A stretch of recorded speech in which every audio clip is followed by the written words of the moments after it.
Hi friends, आज हम बात करने वाले हैं क्लास 10 का केमिस्ट्री का फर्स्ट चैप्टर केमिकल रिएक्शन रासायनिक अभिक्रिया की, जिसमें हम बात करेंगे रसायन विज्ञान क्या होता है, रासायनिक अभिक्रिया क्या होती है और इसके कुछ आइडेंटिफिकेशन क्या होता है, रासायनिक अभिक्रिया हम किसे कहते हैं और रासायनिक समीकरण क्या होता है। इन सारी चीज़ों में हम बात करने वाले हैं। तो फर्स्ट हम स्टार्ट करते हैं रसायन विज्ञान। रसायन विज्ञान क्या होता है? प्राकृतिक विज्ञान की वह शाखा, यानी कि नेचुरल साइंस।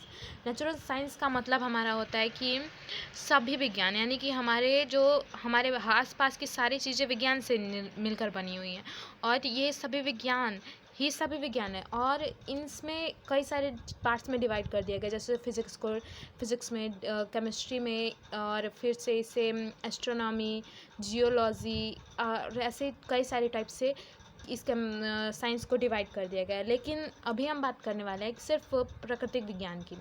तो प्राकृतिक विज्ञान को इन सारे पार्ट्स में डिवाइड कर दिया गया और इसमें एक पार्ट होता है हमारा केमिस्ट्री, जिसमें क्या होता है कि हम किसी भी द्रव्य मतलब किसी पार्ट्स के बारे में, यानी कण के बारे में, कण के गुणधर्मों का अध्ययन करते हैं। कैसे अध्ययन करते हैं? उसके गुणधर्मों का, यानी कि उसके गुणधर्म कैसा रिस्पॉन्स देते हैं किसी चीज़ के साथ रिएक्ट करने के बाद।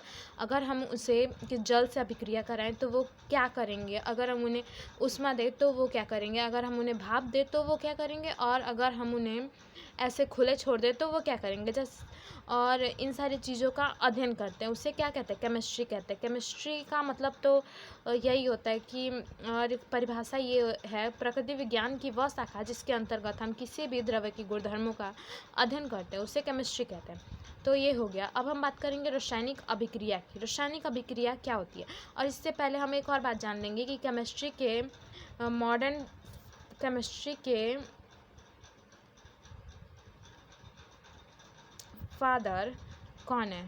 Father of the modern chemistry Lavoisier हैं, वो लेवोजिए हैं। और एक और बात कि केमिस्ट्री के ग्रैंडफादर कौन है? केमिस्ट्री के ग्रैंडफादर हैं बर्जीलियस हैं केमिस्ट्री के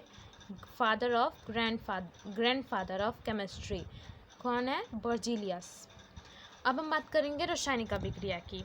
रासायनिक अभिक्रिया होती क्या है? जब दो या दो से अधिक तत्व मिलकर किसी यौगिक का निर्माण करते हैं। जब दो या दो से अधिक तत्व मतलब जैसे हम लोग ले लें हाइड्रोजन को और ऑक्सीजन को, ये दो तत्व हैं और हम इसमें एक और तत्व ले सकते हैं हमारे अब परिभाषा के अकॉर्डिंग, लेकिन हम यहाँ पे दो तत्व लेंगे अभी सीमित में।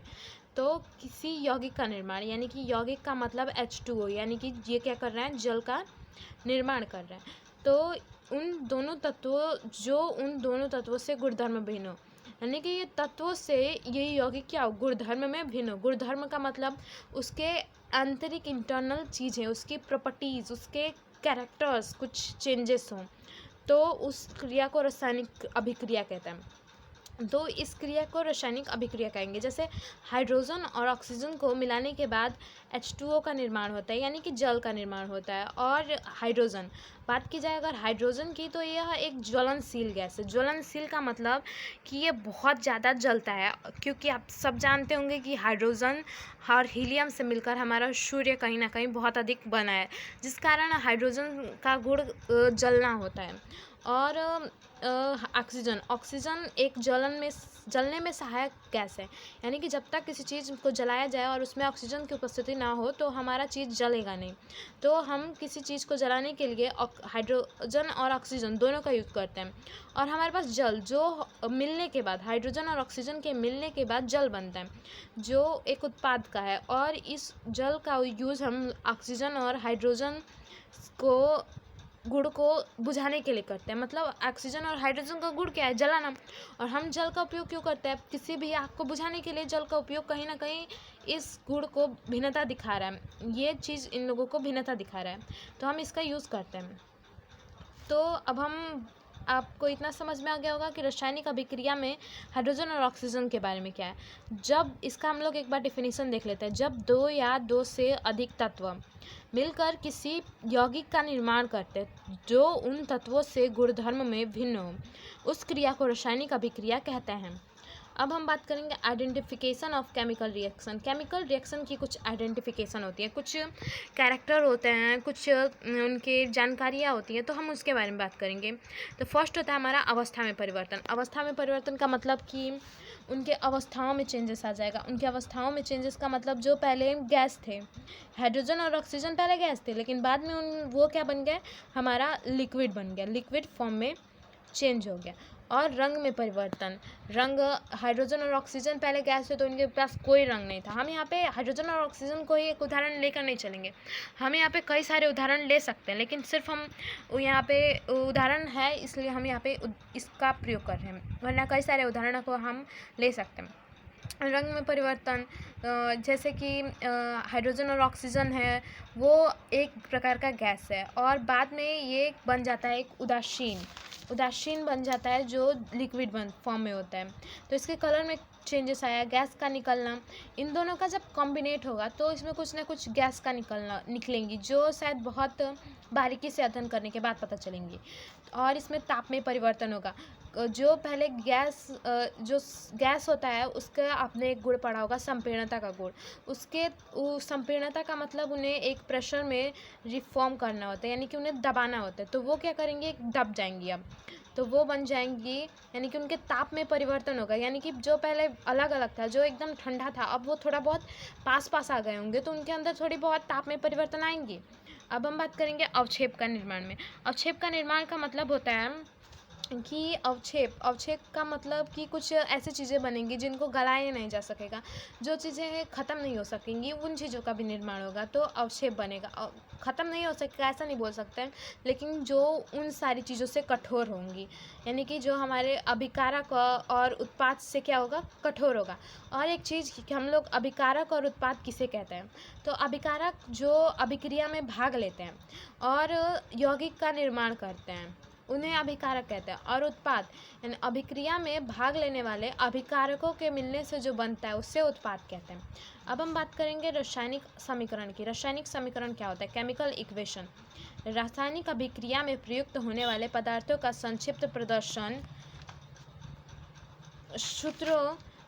सूत्रों के माध्यम से करते हैं, इसे केमिकल रिएक्शन कहते हैं। रासायनिक समीकरण का मतलब होता है कि केमिकल इक्वेशन, रासायनिक अभिक्रिया में प्रयुक्त होने वाले पदार्थों का संक्षिप्त प्रदर्शन। रासायनिक अभिक्रिया और रासायनिक समीकरण दो अलग अलग चीज़ें हैं। रासायनिक अभिक्रिया का मतलब होता है कि रसायन, जब हम किसी अभिक्रिया को करते हैं तो उसे प्रैक्टिकली करना। प्रैक्टिकली मतलब कि हम दूध और पानी को मिलाते हैं तो उसे हम लोग प्रैक्टिकली कर रहे हैं। और इस चीज़ को लिखना, इस चीज़ को एक सूत्र में बांधना, शब्दों के द्वारा बांधना, शब्दों के द्वारा व्यक्त करना, सूत्रों के द्वारा प्रदर्शित करना, इस चीज़ को हम इक्वेशन फॉर्म कहते हैं। जैसे यहाँ पे हाइड्रोजन है, ऑक्सीजन है, इन दोनों को हम सिर्फ सूत्र में देख रहे हैं, लेकिन इसे हम प्रैक्टिकली रूप से देख नहीं रहे, तो ये हमारा इक्वेशन बन जाएगा, ना कि ये हमारा अभिक्रिया होगा। यहाँ पे सिर्फ हम इसे इक्वेशन के रूप में देखेंगे और ये सिर्फ एक एग्जाम्पल के रूप में हमें अभिक्रिया को समझने का वो दिया, फॉर्म दिया, और ना कि कुछ और। तो रासायनिक समीकरण क्या होता है, इस रासायनिक समीकरण वो होता है जिसमें रासायनिक अभिक्रिया को संक्षिप्त रूप में सूत्रों के द्वारा क्या किया जाता है, प्रदर्शित किया जाता है। इसका परिभाषा होता है, रासायनिक अभिक्रिया में प्रयुक्त होने वाले पदार्थों का संक्षिप्त प्रदर्शन सूत्रों के माध्यम से करते हैं, इसे केमिकल रिएक्वेशन कहते हैं। अब हम इसका एक उदाहरण देखेंगे, N2 का मतलब हाइड्रोजन, नाइट्रोजन और हाइड्रोजन को मिलाने से NH3 बनता है, यानी कि अमोनिया बन जाता है। यहाँ पे इस चीज़ को क्लियरली समझाया नहीं गया है, इसको संतुलित नहीं किया गया है, और संतुलित ना किए जाने के कारण यहाँ पे हम लोग इसको 2 कर देते हैं और इसे हम लोग इरेज कर देते हैं, तो यहाँ पे ये हो गया संतुलित। अब हम बात करेंगे रासायनिक अभिक्रियाओं के प्रकार। रासायनिक अभिक्रियाओं के कुछ प्रकार होते हैं, यानी कि इसको हम लोग नीचे देखेंगे। तो पहला होता है हमारा कॉम्बिनेशन रिएक्शन, यानी कि संयोजन अभिक्रिया। वह रासायनिक अभिक्रिया जिसके अंतर्गत 2 या 2 से अधिक अभिकारक संयोग करके एकल उत्पाद का निर्माण करते हैं, उस अभिक्रिया को संयोजन अभिक्रिया कहते हैं। यानी कि संयोजन अभिक्रिया से ये क्लियर है कि संयोजन का मतलब होता है मिलना, संयोजन अभिक्रिया का मतलब होता है मिलना, कॉम्बिनेशन का मतलब होता है एक दूसरे से मिलाप करना, यानी कि वह रासायनिक अभिक्रिया जिसके अंतर्गत 2 या 2 से अधिक अभिकारक मतलब जो हाइड्रोजन ऑक्सीजन जो क्रिया कर रहे हैं वो अभिकारक संयोग करके एकल उत्पाद का निर्माण करते हैं, यानी कि किसी एक उत्पाद का निर्माण करते हैं, उस अभिक्रिया को तो हम इसे संयोजन अभिक्रिया कहते हैं। तो इसे हम एक उदाहरण के द्वारा समझेंगे। कोयले का दहन। कोयले का दहन क्या होता है? तो कोयले का दहन किस प्रकार होता है? तो इसमें कार्बन होता है और ऑक्सीजन होता है जो मिलकर CO2 का निर्माण करते हैं। यानी कि कार्बन एक तत्व है और ऑक्सीजन एक तत्व है, और इन दोनों के मिलने से CO2 यानी कि एक यौगिक का निर्माण होता है जो ये एकल यौगिक है। एकल यौगिक का मतलब एक एकल उत्पाद है जो सिर्फ अकेला है, तो वो हमारा बन जाएगा संयोजन अभिक्रिया। अब हम बात करेंगे वियोजन अभिक्रिया। वियोजन अभिक्रिया का मतलब होता है डिकम्पोजिशन रिएक्शन। ऐसी रासायनिक अभिक्रिया जिसके अंतर्गत उपयोगिक अभिकारकों में बाहरी प्रभाव द्वारा प्रकाश, विद्युत, ऊष्मीय ताप आदि के द्वारा उत्पाद अवयव तत्वों या लघु यौगिक में बदल जाती हैं, वैसे रासायनिक अभिक्रिया को डिकम्पोजिशन रिएक्शन कहते हैं। यानी कि ऐसी रासायनिक अभिक्रिया डिकम्पोजिशन यानी कि आपको समझ में आ रहा होगा। वियोजन मतलब कि तितिर बितिर हो जाना। तितिर बितिर का मतलब घटित हो जाना, यानी कि दो भागों में विभक्त हो जाना, कुछ भागों में विभक्त हो जाना। तो ऐसी रासायनिक अभिक्रिया जिसके अंतर्गत उपयोगिक अभिकारक यानी कि जो कार्य करने वाला अभिकारक है वो प्रकाश, विद्युत, बाहरी प्रभाव द्वारा किसी तत्व में छोटे यौगिक में बदल जाता है, वैसे रासायनिक अभिक्रिया को डिकम्पोजिशन रिएक्शन कहते हैं। अब हम कुछ